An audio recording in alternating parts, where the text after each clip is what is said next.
বিদেশে নয়, চায়না নয়, দেশের মাটিতে বগুড়া সদর উপজেলায় চায়না কমলা চাষ হচ্ছে।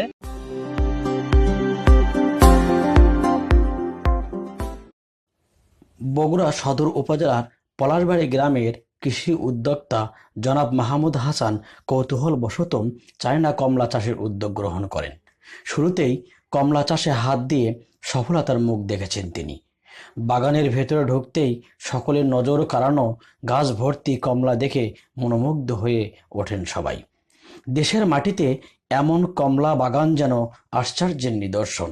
আমরাও স্বহস্তে স্পর্শ করলাম তার গাছের সেই থোকায় থোকায় কমলা। আমরা কথা বলেছিলাম জনাব মাহমুদ হাসানের সাথে কিভাবে তিনি এই উদ্যোগ গ্রহণ করলেন। আসসালামু আলাইকুম।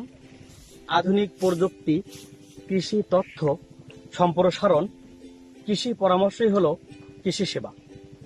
প্রিয় কৃষক ভাই, আজকে আমরা একটি বাগানে এসেছি।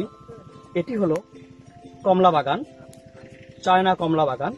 বগুড়া সদর উপজেলার গোকুল ইউনিয়নের পলাশবাড়ি গ্রামে জনাব মাহমুদ হাসান ভাই নামে একজন কৃষি উদ্যোক্তা এই চায়না কমলা বাগানটি করেছে। আমরা আপনাদের সামনে এই চায়না বাগানের সফলতা নিয়ে কথা বলবো। প্রিয় কৃষক ভাই, এখানে উপস্থিত আছেন আমাদের সেই একজন কৃষি উদ্যোক্তা জনাব মাহমুদ ভাই। আমরা কথা বলবো মাহমুদ ভাইয়ের সাথে। ওয়ালাইকুম আসসালাম। আসসালামু আলাইকুম। ভালো আছেন? জি আছি, আলহামদুলিল্লাহ। আচ্ছা মাহমুদ ভাই, এই যে আপনি চায়না কমলা বাগান করেছেন, আপনি কোথায় থেকে কখন থেকে শুরু করলেন এই চায়না বাগান, কমলার বাগান, এবং কিভাবে উদ্বুদ্ধ হইলেন এই বিষয়টা একটু আমাদের কৃষক ভাইদের কাছে বলবেন। ধন্যবাদ আপনাকে। আসলে আমি 2018 সালের অক্টোবর মাসে কৃষি উপসহকারী পরিচালক আমার এক আত্মীয় অর্থাৎ মাকসুদুর রহমান স্বপন, উনি আছে বর্তমান কাহালুতে, ওনার মাধ্যমে একটা ইউটিউব চ্যানেলে দেখতে পাই যে বাংলাদেশে কমলা, চাইনিজ কমলা চাষ হচ্ছে। এটা কোথায় পাওয়া যাচ্ছে? চুয়াডাঙ্গা জেলার জীবননগর উপজেলায়। চেষ্টা করলাম ওখান থেকে কিছু চারা ক্রয় করতে পারছি না। ওই প্রথমেই দিতে রাজি হয় নাই, পরে অনেক অনুরোধ করার পরে, আমার ব্যাকগ্রাউন্ড জানার পরে যে আমি একজন কৃষক, এইটা জানার পরে উনি আমাকে প্রথমে 10 পিস দিতে চায়, 10 পিস চারা আমাকে দিতে চায়। আমি ওনার কাছে 50 পিস, যদিও 50 পিস চারা চাইছিলাম, উনি দেয় নাই, উনি আমাকে 10 পিস চারা দিয়েছিল। সেখান থেকে আমার মূলত শুরু। পরে আবার নেক্সট ধাপে আমি আরো 40টা চারা সংগ্রহ করি। আমার টোটালি এখন 50টা চারা করছি, তার মধ্যে 3টা চারা নষ্ট হয়ে গেছে, 47টা আমার চারা রয়েছে। সেখান থেকে আমি 2018 সালের নভেম্বর মাসে এই চারাগুলো রোপণ করি। আজকে 2020 সালের নভেম্বর মাস। আবারও আমি গত বছরও কিছু ধরছিল, এবার মাশাআল্লাহ আলহামদুলিল্লাহ খুবই ভালো। আমি এই কমলা নিয়ে খুবই আশাবাদী। কমলার আপনারা ছিঁড়ে খেয়ে দেখতে পারেন, কমলার স্বাদও কিন্তু অসাধারণ। মানুষের মধ্যেও ব্যাপক একটা সাড়া দেখতে পাচ্ছি যে এরকম কমলা ধরে আছে, অনেকেই আসে, প্রতিদিনই আসে, দেখতে আসে, কেউ নিতেও আসে। আসলে দেওয়া এই মুহূর্তে আমাদের সম্ভব হচ্ছে না, আমরা চারা করার কারণে। চারাটা আমরা আবার এখান থেকে চারাটা আমরা তৈরি করার জন্য আমি একটা প্রকল্প হাতে নিয়েছি। আগামী বছর আমি 20,000 চারা এখান থেকে যাতে উৎপাদন করতে পারি তার একটা প্রস্তুতি আমরা নিয়েছি। এ পর্যন্ত এই হলো অবস্থা। 11টা গাছ শুরু করার পর আপনি ফল পাইছেন কত?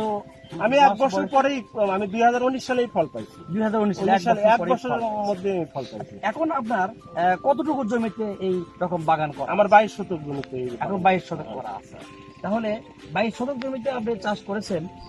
আপনার ভবিষ্যতে কি এই চাষটা সম্প্রসারণ করার না? আমি নেক্সটেই আপনার বর্ষার আগেই আমি 600 চারা রেডি আছে আমার। আরো 2 বিঘা জমিতে এই প্রকল্পটা আমি সম্প্রসারণ করব, অর্থাৎ কমলার বাগানটা বিস্তৃত করব। আচ্ছা, এই যে আমরা দেখতে পাচ্ছি যে এখানে অনেক লোকজন আপনার কমলার বাগান এই দেখতে আসতেছে, আগ্রহ সহকারে দেখতে আসতেছে, এবং অনেকেই বাগান কমলা খাচ্ছে। তো আমরা একটু দেখবো যে একটা ছিঁড়ে একটু দেখবো আমরা। প্রিয় কৃষক ভাই, চায়না কমলা এখন বিদেশে নয়, চায়না নয়, দেশের মাটিতে বগুড়া সদর উপজেলায় চায়না কমলা চাষ হচ্ছে। একটি কমলা আমরা দেখলাম। আমরা এটা দেখবো যে কিরকম হয়েছে এটা। প্রিয় দর্শক, প্রিয় কৃষক ভাই, অল্পতেই খুলে আসলে গেছে। দেখেন খুব সুন্দর, অল্পতেই খুলে গেছে। একদম অরিজিনাল চায়না কমলা, অরিজিনাল চায়না কমলা যেটা বাজারে পাওয়া যায়, এগুলোই, এটাই চায়না। আমরা একটু খেয়ে দেখবো একটা। হ্যাঁ, আপনি খেয়ে দেখেন। হুম, খুব সুন্দর, ফ্লেভারটা দেন। মিষ্টি এবং ফ্লেভারটাও খুব সুন্দর। মাহমুদ ভাই, আপনিও একটা না, আমি নেন তো এখান খাই। থেকে। আপনিও খান যদিও। হুম, আপনি যে আরো যে চারা করেছেন, আমরা একটু দেখবো যে আপনি চারা কতটুকু জমিতে চারা করেছেন, একটু দেখবো। না, এটা তো পিলিতে আছে, এটা এখন আপনার আবার মাটিতে যাবে। এগুলো মাটিতে গেলে বড় হবে, এত বড় বড়, অর্থাৎ আরো 3 মাস সময় লাগে। এখানে কতগুলো চারা করেছেন? এখন আছে, এখানে আমার কাছে আছে 600-র মতো আছে। 600 চারা। 600 চারা আছে আমার। যেটা আপনি নিজেই নিজের জমিতে হ্যাঁ, করার নিজের জন্য, জন্য করার জন্য এটা সম্প্রসারণের জন্য এটা রেডি করছেন। আপনার এখান থেকেই এই চারাটা কাটিং করছেন। কাটিং এখান থেকে, এই গাছগুলোর থেকে, এই গাছগুলোর থেকে আমি কাটিং। এটা কি আপনি বাজারে বিক্রি করছেন? বাজারে বিক্রি করতে মানে চাহিদা আছে অনেক, নিতে চাই, আমি তো দিতে পারতেছি না। আমার পারতেছেন না। সর্বোচ্চ একজন নামে 4 মাথার এক ফল ব্যবসায়ী 6 কেজি মাল নিয়ে গেছিল, ওনাকে 6 কেজি মাল মানে দিছিলাম 100 টাকা করে কেজি দিছিল আর কি। আমি দাম চাই না। প্রিয় দর্শক, জনাব মাহমুদ হাসান একজন বেসরকারি চাকরিজীবী। চাকরির পাশাপাশি তিনি কৃষিকাজও করেন। কৃষিকে ভালোবেসে অক্লান্ত পরিশ্রমে গড়ে তোলা কমলার বাগান দেখার জন্য প্রতিদিন ভিড় জমাচ্ছেন এলাকার সাধারণ কৃষক ও জনগণ। প্রতিদিন অন্তত একবার তিনি বাগানে এসে পরিচর্যা করে নিজেকে ধন্য মনে করেন। মাহমুদ হাসান এর নিকট হতে শিক্ষা নিয়ে অনেকেই কমলার বাগান করার কথা ভাবছেন। এমনটি বললেন পার্শ্ববর্তী গ্রামের একজন দর্শনার্থী ও কৃষক জনাব রেজাউল করিম। প্রিয় দর্শক, চলুন আমরা রেজাউল করিমের মুখেই শুনে নেই তিনি কি বলেন। রেজাউল করিম, বাসা বাগোপাড়া। আমি পলারি বাড়িতে মানে চায়না কমলা উৎপাদন হচ্ছে, আমি সেটা দেখতে আসছি। দেখতে আসার পর আমার খুব ভালো লাগছে এবং পরবর্তীতে এই চায়না কমলার গাছ আমি মানে নিজের বাগানের জন্য খুবই আগ্রহী। জনাব মাহমুদ হাসানের আরও পরিকল্পনা, নতুন কোনো বেকার যুবক বা কৃষি উদ্যোক্তা কমলা চাষ করতে আগ্রহ প্রকাশ করলে তাকে সহায়তা করবেন। তিনি এমনটি বললেন আমাদের।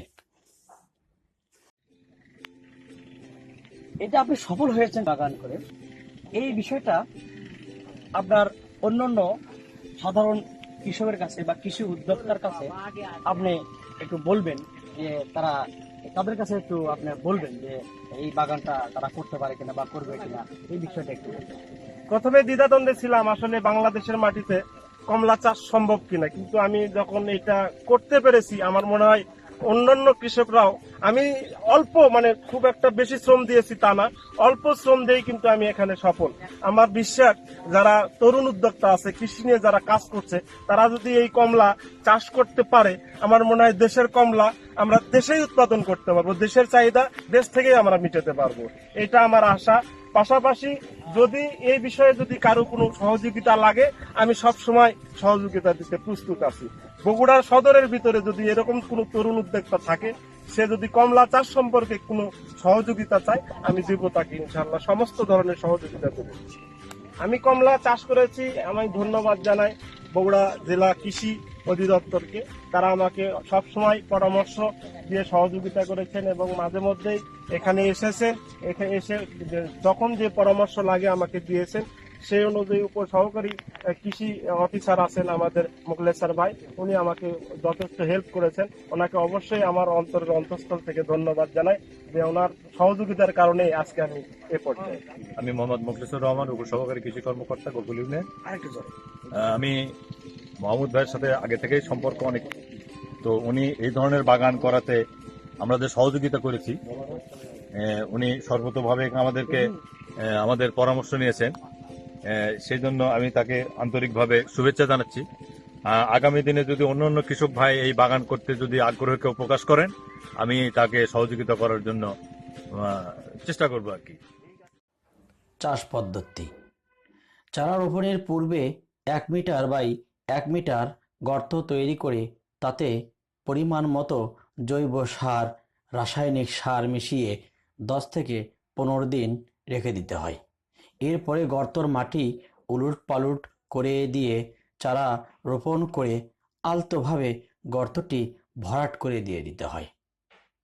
ভরাট করার পরে চারা গাছের গোড়ার চতুর্পাশে আইল তৈরি করতে হয়। এরপরে পরিমাণ মতো নিয়মিত পানি সেচ দিতে হয়।